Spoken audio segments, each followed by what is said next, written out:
Hey y'all, welcome to my channel. If you are new here, my name is Samantha Leighanne and I talk about books. So I've been talking about doing this video for a while now and I'm really excited to actually get a chance to do it. And this is my recommendations for haunted house stories. Haunted house stories are some of my all-time favorite types of horror. I also enjoy a good ghost story and or a possession story, but haunted house stories are definitely some of my favorites. So I have a list of I think 9 or 10 books. Now I will say that I would probably consider this a list for beginners, right? If you have read a lot of horror, you're probably going to have read a good bit of the books that are listed on this list. As I continue to read more, I will continue to do different type of recommendations, and as well as probably like Haunted Houses Part 2, because I do have a couple of books that are on my shelves over here that would be considered haunted house stories. I just haven't gotten to them yet, right? So with that being said, first of all, are there any particular types of horror or subgenres of horror that you would like to see what kind of recommendations that I have? Definitely comment down below and let me know what you would like to see. So let's just jump right into this stack of books that I have. We're gonna start with one of the most obvious books of all, but I also just felt like I needed to bring this to this list because it is at its core a haunted house story, and that is The Shining by Stephen King.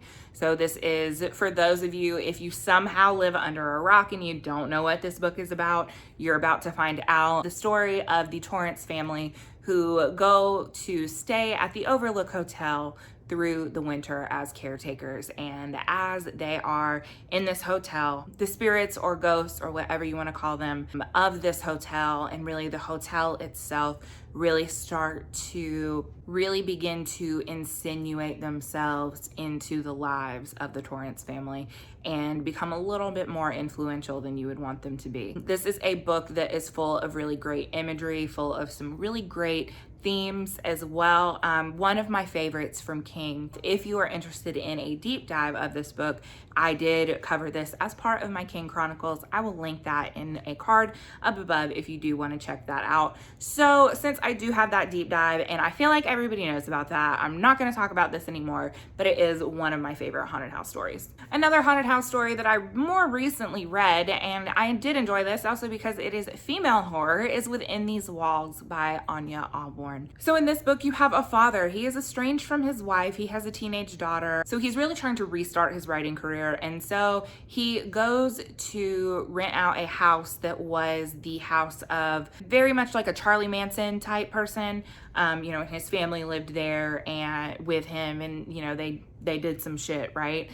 So he is going to live in this house really to try and restart his writing career. Well, he does bring his daughter with him. So as he's living in this house, he starts doing the research on this cult leader and the family that lived in this house. And there's little kind of like vignettes about the cult leader. Turns out he's not really alone in the house. And one of the things that the leader had promised his followers was like eternal life, and eternal life means that they're stuck in this house. Ania Ahlborn is a great writer. It is really fun going through this book and trying to decipher what's real and what's not, and just the overall tone and feeling that she writes into this book is really great. So definitely really enjoyed this. Another one of my absolutely favorite horror books, and this is not necessarily haunted house, but haunted store. Horrorstor by Grady Hendrix. Grady Hendrix is by far one of my favorite horror writers recently.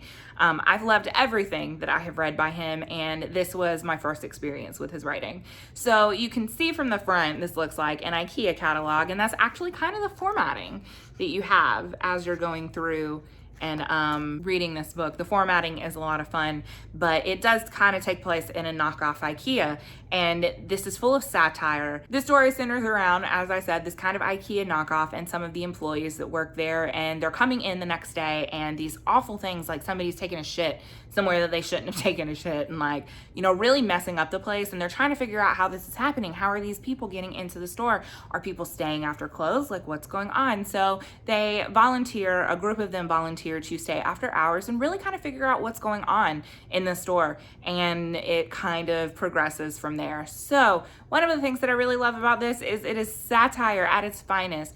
For For those of you that work retail, you will really appreciate a lot of the things that this talks about, just dealing with management and dealing with customers and things like that. I also work retail myself, and I did find a lot of this like really relatable and really funny, but it balances itself really well with that humor that Hendrix does so well, and those horror elements that he really brings to life on the page. So definitely one of my favorites. I recommend Grady Hendrix as a whole with like all of his writing, but this specifically obviously for haunted houses. I feel like this is another book that I just have to include on this list because it's kind of like a quintessential like haunted house story, and that is the Amityville Horror. One of the things that I like about this is the fact that it's written more kind of nonfiction-ish, but we all really know the story behind the Amityville Horror, right? There's been a million movies made, like people have said, you know, it's been debunked or whatever, but I did actually enjoy reading this book, honestly. I really enjoyed the progression in this book, like seeing how everything kind of began and the progression with the Lutz family. So even though this is supposed to be written like, you know, nonfiction or whatever, you know it's fiction, but it does feel like nonfiction, and like I appreciate that. But yeah, I just feel like it's a book that if you're recommending haunted house stories, like you have to include this,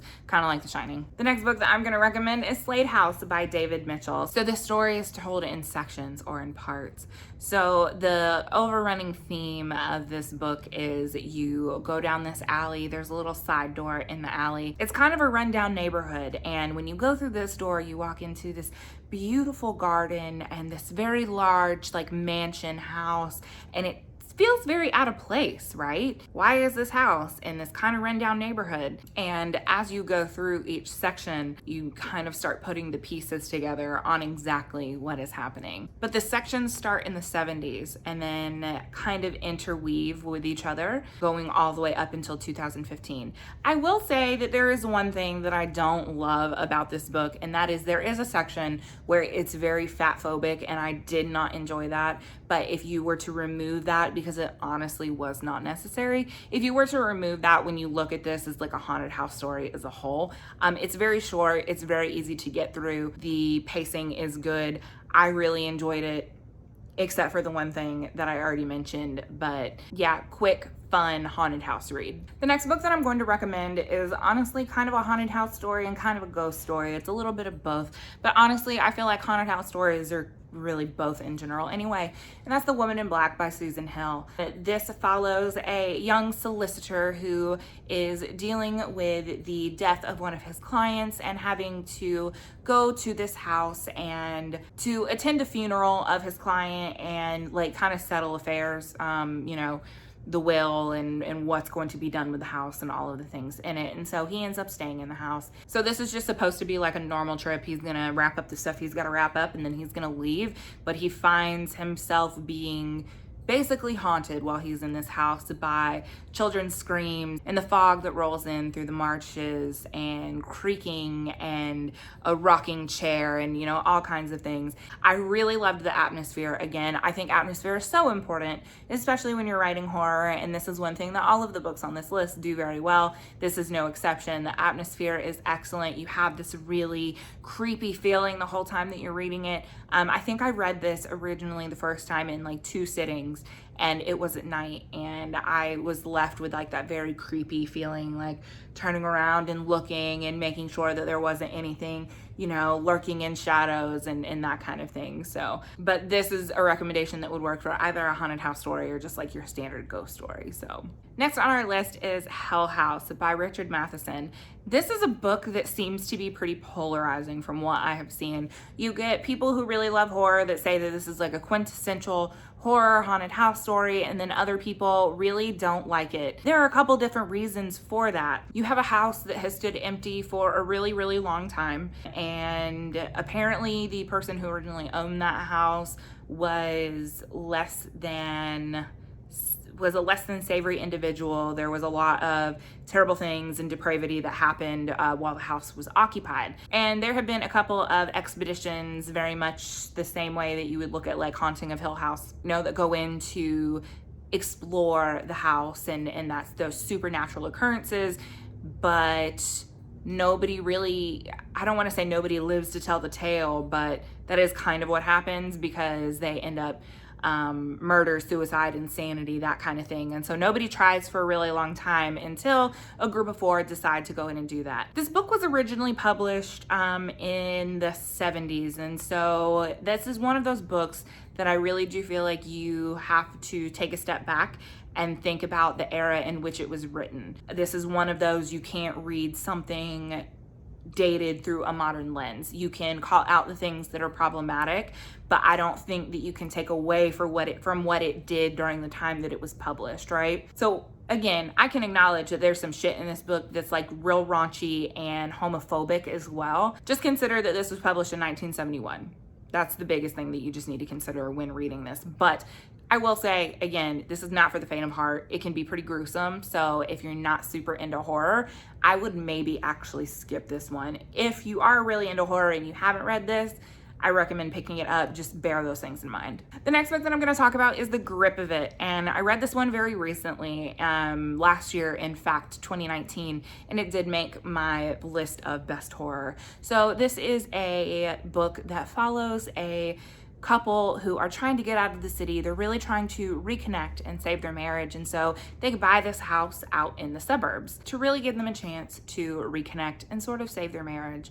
Well, after they've been in this house for a little bit, things begin to happen, writings on the walls and just very, very strange occurrences that really are making both of them feel like they're kind of losing their mind. I love that this is a story that is told in both the perspective of the husband and the wife as they both start to sort of devolve into this certain level of insanity because of this house. So it's not one of those situations where it is, you know, an unreliable narrator or whatever, because you have two people that are experiencing a lot of the same things. So the writing in this is really simplistic, and I really enjoyed that because I do feel like it sort of helped lend to the general atmosphere of the book itself. Kind of in the same way, I'm thinking of Ending Things by Ian Reid, very similar writing style as that. But yeah, really great haunted house story, definitely recommend. Next, I'm going to recommend Kill Creek by Scott Thomas. So this is another one of those that is very much like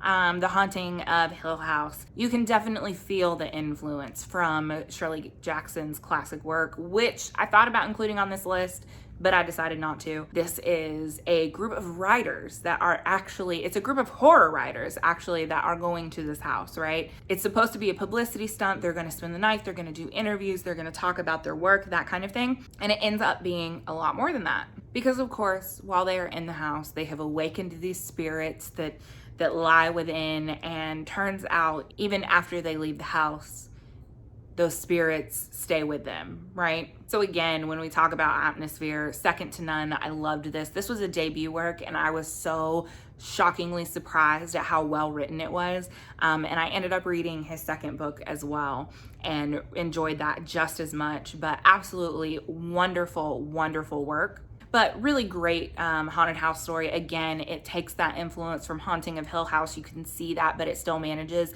to bring its own flavor to the table, so to speak, I guess. You know, so it doesn't feel like a ripoff of that to me anyway. So really enjoyed this. It's definitely one of my favorites. One of my favorite horror books just in general, really. So highly recommend. So those are the recommendations that I have for you today. What did you guys think? Have you read any of these? How do you feel about them? Comment down below, let me know. Or is there a book that you have read that you think would do well on this list and I didn't include it? Again, comment down below and let me know. Give me some more suggestions because I love haunted house stories. And I do have a separate list of haunted house stories that I'm going through and working on reading right now.